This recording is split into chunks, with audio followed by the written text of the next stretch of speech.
पूज्य मालिक को कोटि कोटि प्रणाम और सभी भाई बहनों को नमस्कार। हमारे गुरुदेव पूज्य चारी जी ने 16 अप्रैल 2011 को चेन्नई में संदेश दिया था, जिसे हम शुरू करते हैं। मैं एक क्षण के लिए अपने ऊपर रहम में डूब गया था कि मेरे समय में मालिक के साथ इस प्रकार के कार्यक्रम नहीं होते थे। वास्तव में तब किसी प्रकार की शाब्दिक शिक्षा नहीं थी। बाबूजी कहते थे, करो और अनुभव करो।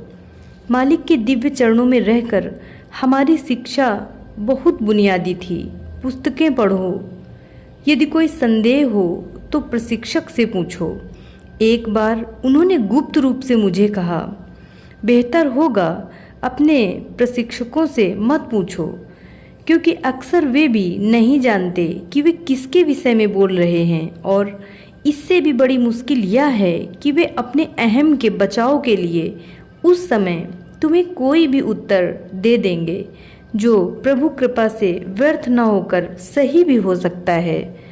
मैं यह प्रशिक्षकों के महत्व को कलुषित करने के लिए नहीं कह रहा हूँ, क्योंकि बाबूजी महाराज ने कहा है कि प्रशिक्षक मिशन की धमनियाँ हैं। यह सही है और यह एक विलक्षण संस्था है जो केवल हमारे मिशन में है। प्रशिक्षकों की यह संस्था जो मेरे मालिक की शिक्षाओं को पुस्तकीय या शास्त्रीय ज्ञान के रूप में नहीं, बल्कि प्राणाहुति की क्षमता के रूप में, जैसे धमनियाँ रक्त प्रवाहित करती हैं, खाद्य या पेय पदार्थ या विटामिन नहीं, क्योंकि यह हृदय का कार्य है। रक्त शुद्ध करने का काम ऑस्मोसिस द्वारा फेफड़े करते हैं। कार्बन डाइऑक्साइड को बाहर निकाल दिया जाता है और ऑक्सीजन को अंदर डाल दिया जाता है, जिससे ऑक्सीजन युक्त रक्त शरीर में प्रवाहित होता है। सफाई ऑक्सीजन डालने के समान है। अतः सहज मार्ग शिक्षा का महत्वपूर्ण तत्व प्राणाहुति है। विश्वास करें, प्राणाहुति प्रशिक्षण की एक विधि है, आपको जीवन देने की विधि। प्राणस्य प्राणाः, यह गुरु की कृपा तथा ऊर्जा को हमारे अंदर प्रेषित करने की विधि है। यह रक्त अधान के समान है। जब मेरे शरीर में पर्याप्त रक्त नहीं होता तो किसी ऐसे दाता का रक्त लेकर मुझे दिया जाता है जो मेरे रक्त के अनुकूल हो। इसे रक्त आदान कहते हैं। अतः अभ्यासियों के लिए यह समझना जरूरी है कि आप अब अपने संसाधनों पर निर्भर नहीं रह सकते। मेरा रक्त वह है ही नहीं।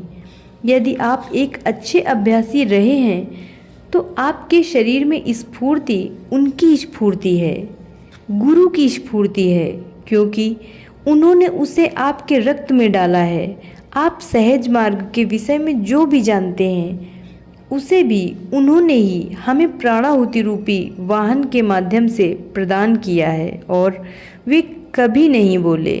उन्होंने कहा, यह महत्वपूर्ण नहीं है। वाणी का प्रभाव भ्रष्ट होता है, क्योंकि वह इस बात पर निर्भर करता है कि वक्ता कौन है, वह क्या कह रहा है, और यह आप पर निर्भर करता है कि आप उसे कैसे समझते हैं।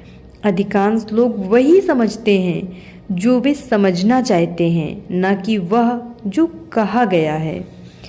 इसलिए वाणी निर्देश देने का, ज्ञान व शिक्षा देने का अत्यंत ही निर्बल माध्यम है, परंतु पद्धति के विषय में कुछ जानने की बढ़ती हुई आवश्यकताओं से बाबूजी महाराज दुखी तो नहीं, लेकिन इस विचार से नाखुश थे कि पुस्तकें छापी जाएं। वे कहते थे कि प्राचीन ऋषियों के पास कोई पुस्तक नहीं थी। धार्मिक पद्धतियों के अंतर्गत मंत्र तथा श्लोक अवश्य थे, जिन्हें वाणी के द्वारा संप्रेषित किया जाता था। वे उनका समर्थन नहीं जानते थे। यह केवल उन्हें भविष्य के लिए परिरक्षित करने के लिए था। इसलिए हमें सर्वप्रथम प्राणाहुति पर निर्भर होना चाहिए, जिसे हम प्रशिक्षक द्वारा स्वयं मालिक से प्राप्त करते हैं, इस विश्वास के साथ कि उसमें वह सब निहित है जो हमारी आवश्यकता है। उसमें निर्देश है, ज्ञान है, स्वयं जीवन है, जीवन की शक्ति, जीवन का प्राण जो मुझे जीवित रखता है। एक प्रकार से वह धर्म है जो रक्षा करता है। मैं इन अधिवेशनों के महत्व को कम नहीं करना चाहता हूँ, वे महत्वपूर्ण हैं, लेकिन केवल तीसरी या चौथी स्थिति में। यदि आप सोचने लगें कि यहाँ आपने ऐसा कुछ सीख लिया है जिससे आपको प्राणाहुति प्राप्त करने की आवश्यकता नहीं होगी, तो यह एक अत्यंत दुखद स्थिति होगी, क्योंकि यह एक प्रकार से समाचार पत्र पढ़कर सच्चाई को जानने के समान होगा। कोई समाचार पत्र सच्चाई नहीं बताता, वे केवल घटनाओं की सूचना देते हैं। सच्चाई क्या है, आपको पता लगाना है। संस्कृत में इसे जिज्ञासा कहते हैं। कैसे चिंतन के, ध्यान के माध्यम से सच्चाई का पता लगाना। यहाँ हम यही कर रहे हैं। अतः प्राणाहुति की सच्चाई क्या है, यह जानने के लिए भी आपको पुनः ध्यान में बैठना होगा और कहना होगा, कृपया बताएं यह प्राणाहुति क्या है। और आप उसे सुनेंगे नहीं, आप उसे महसूस करेंगे। अतः सहज मार्ग अभ्यासियों को बोले गए शब्दों पर निर्भर नहीं होना है। बोले गए तथा लिखित शब्दों में विश्वास नहीं करना है, परंतु केवल उस एकमात्र माध्यम में विश्वास रखना है जो मुझे मेरे मालिक से जोड़ता है, उनकी प्राणाहुति, और यदि संभव हो तो अभ्यासी की ओर से मालिक के लिए उसका प्रेम। यह तो दो तरफा कार्य है। मालिक के लिए अभ्यासी का प्रेम उनके हृदय से मेरे हृदय में एक दिव्य प्रतिध्वनि के रूप में उनकी कृपा, उनकी शिक्षा, उनके निर्देश, उनका जीवन तक पहुंचाता है। और उनकी दिव्य क्षमता हमें वह देती है जो कोई हमें नहीं दे सकता। अतः भाइयों और बहनों, जो आप सुनते हो उसकी ओर ध्यान दो। उसमें क्या मूल्यवान है, क्या आवश्यक है और क्या फेंक देने लायक है, उन्हें अलग अलग करने की क्षमता पैदा करो। एक बार जब मैं अपने मालिक के साथ अमेरिका में था तो उन्होंने कहा, आज से तुम अपने लिए ध्यान नहीं करोगे। मैंने कहा, मैं समझा नहीं। उन्होंने कहा, प्रातःकालीन ध्यान अब तुम्हारे लिए ज़रूरी नहीं, बशर्ते कि वह समय तुम मुझे दे दो। उसका अर्थ है कि मुझे और अधिक सीटिंग देनी थी, जिसका यह भी अर्थ है कि प्राप्त करने का भी एक समय है और देने का भी एक समय है। जैसे कि छत पर पानी की टंकी देने के लिए ही पानी लेती है, रखने के लिए नहीं। यदि वह रखेगी तो उसमें बदबू आएगी। इसी प्रकार जब हमारे पास उसे देने की क्षमता है जो हमें मालिक देते हैं, तो वह एक बहती नदी के समान है, जिसका पानी सदा स्वच्छ रहता है और जीवन की रक्षा करता है। परंतु यदि आप उसे बांध कर रखना चाहें तो वह व्यर्थ है। वह दोनों के लिए व्यर्थ है, आपके लिए भी और दूसरों के लिए भी। अतः जो हम प्राप्त करते हैं उसे हमारे द्वारा दूसरों तक पहुंचना चाहिए। जो प्रेम वे हमें देते हैं उसे हमारे द्वारा आप सब तक पहुंचना चाहिए। जो शिक्षा वे हमें प्राणाहुति द्वारा देते हैं वह भी बांटनी चाहिए। यह उसी प्रकार है जैसे एक बीज से एक पौधा उगता है जो बड़ा होकर पेड़ बनता है और लाखों बीज पैदा करता है। जो पेड़ केवल एक ही बीज पैदा करता है वह व्यर्थ है। जो पेड़ कुछ भी पैदा नहीं करता वह केवल जलाने योग्य है। अतः आप सब यहाँ सीखने के लिए हैं। जो सुनते हैं, जिस पर चर्चा करते हैं और जो आत्मसात करते हैं, उसका मुख्य अंश आपको एब्जॉर्ब करना है और फिर प्रदायक बनकर उसे देना आपका कर्तव्य बन जाता है। हमारे देश में गरीबों को खिलाना बहुत अच्छा माना जाता है। ग्रीष्म काल में मंदिरों के बाहर और बाज़ारों में घड़े रखे जाते हैं ताकि प्यासों को पानी मिल सके। सब बहुत अच्छा है, परंतु यह केवल भौतिक जीवन की सुरक्षा के लिए है। यहाँ भौतिक जीवन है, बौद्धिक जीवन है और शाश्वत जीवन है, जिसे हम आध्यात्मिक जीवन कहते हैं। हमें उस जीवन को बरकरार रखना है। भौतिक जीवन संस्कारों के अधीन है। आप उसे बढ़ा नहीं सकते। कोई भी ऋषि उसे बढ़ा नहीं सकता, कोई भगवान उसे बढ़ा नहीं सकता। यदि अमुक वर्षों तक जीना आपके भाग्य में है तो आप जिएंगे। आपने पुराणों में पढ़ा है, महाभारत, रामायण आदि में देखा है कि मुनियों की मृत्यु हुई है, अवतारों का अंत हुआ है, समाप्त। अतः धरती पर भौतिक जीवन स्थान और समय की दृष्टि से सीमित है। आध्यात्मिक जीवन शाश्वत है। वह न स्थान की दृष्टि से सीमित है न समय की, वह सबके परे है। तो जब हम इस अद्भुत आत्मावलोकन की यात्रा में भाग लेते हैं, क्योंकि निश्चित रूप से जब हम ध्यान करते हैं और लक्ष्य तक पहुंचते हैं, तो बाबूजी कहते थे कि हम ईश्वर को नहीं बल्कि स्वयं को खोज लेते हैं, वह स्वयं जो दिव्य अस्तित्व का पर्याय है। तो मैं आपसे प्रार्थना करता हूँ कि आप सब में यह समझने का विवेक होगा कि आप यहाँ क्या करेंगे, आपको यहाँ क्या करना है, आपको उसे कैसे करना है, और फिर अधिक शिक्षित या अधिक विवेकी व्यक्ति बनकर नहीं बल्कि आध्यात्मिक व्यक्ति बनकर लौटना है, जिसके पास मालिक के समान विशाल हृदय होगा, जो कहेगा दो दो और दो। हमारे सामान्य जीवन में भी जब एक गाय दूध देना बंद कर देती है तो लोग कह देते हैं कि वह केवल कसाई के योग्य ही है। जो देना बंद कर दे वह किसी काम का नहीं। एक पेड़ जो अपनी प्रौढ़ता पार कर चुका है और फल नहीं दे सकता, उसे काट दिया जाता है। प्रकृति भी उन सब का विनाश कर देती है जो प्रकृति को और उसके उपहारों को अनंत काल के लिए आगे नहीं जाने देते। यदि आप परिस्थितियों के इस क्रम में प्राणाहुति के क्रम की कार्यविधि में भाग लें तो आपका जीवन आध्यात्मिक जीवन हो जाएगा। इससे वास्तव में मेरा यह अभिप्राय है कि आध्यात्मिक जीवन का अर्थ स्वास्थ्य, प्रसन्नता आदि नहीं है। वे सब संस्कारों पर निर्भर करते हैं। सांसारिक जीवन में आपका स्वास्थ्य, प्रसन्नता का परिणाम, आनंद और खुशी की मात्रा, आपकी आयु, सब कुछ पूर्व निर्धारित है, जो बदल नहीं सकता।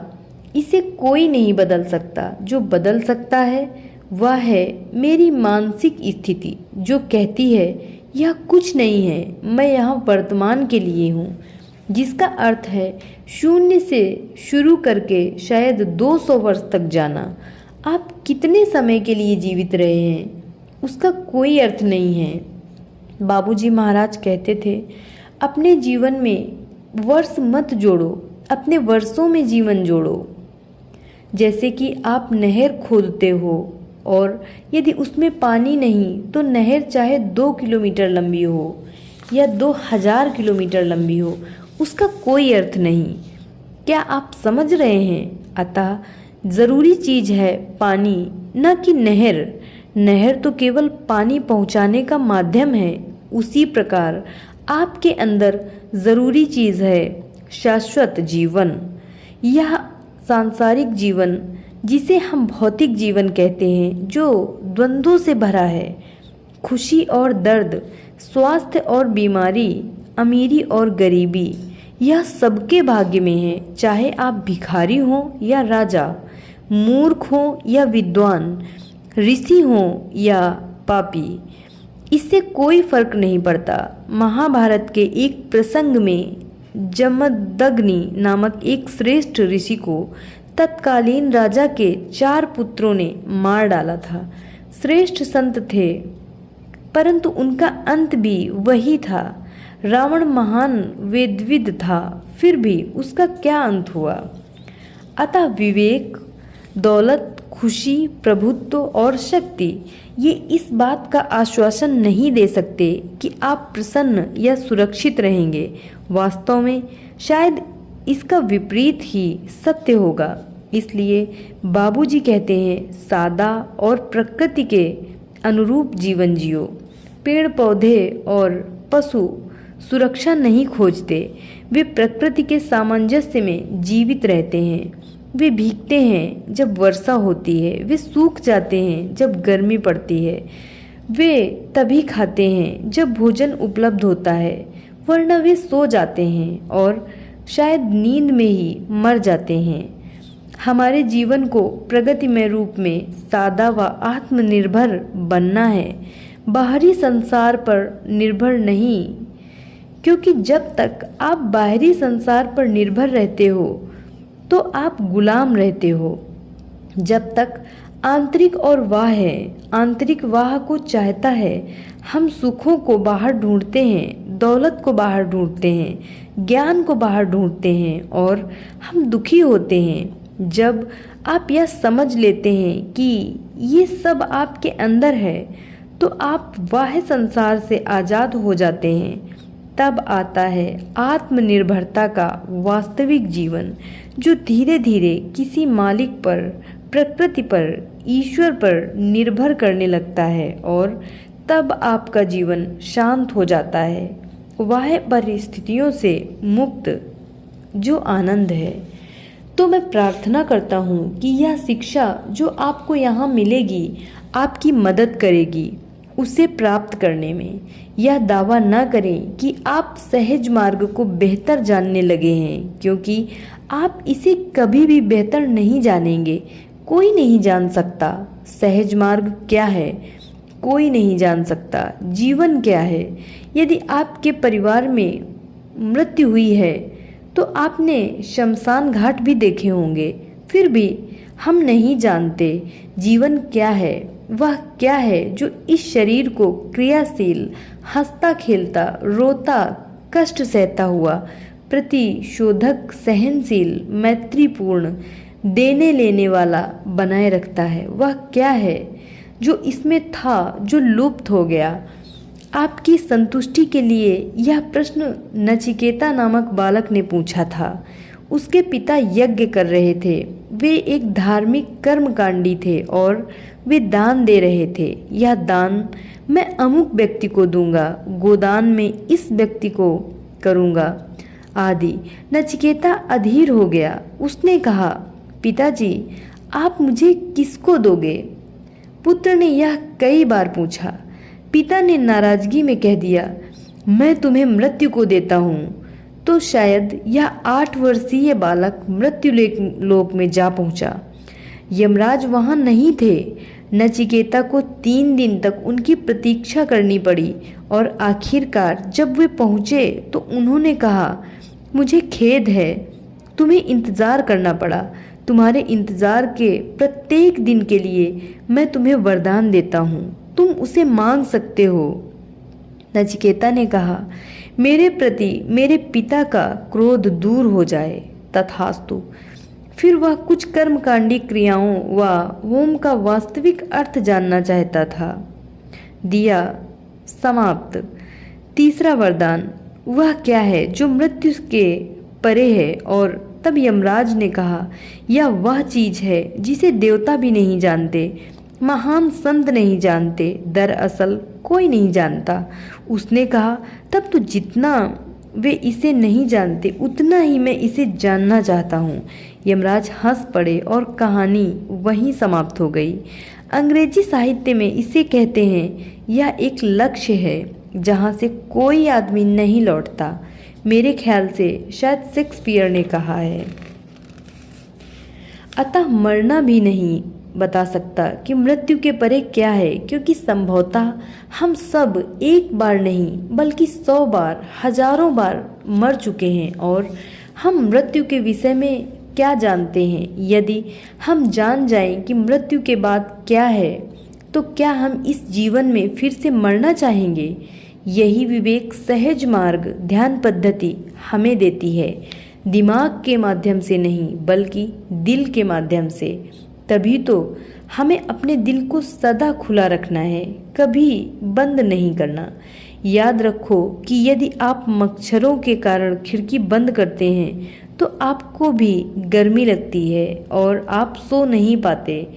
खुली खिड़की का मतलब है कि कुछ भी अंदर आ सकता है। रात को मच्छर, दिन में मक्खियाँ, ठंडी हवा, सितारों व शांति से युक्त आकाश का दृश्य प्रकृति के अनुरूप।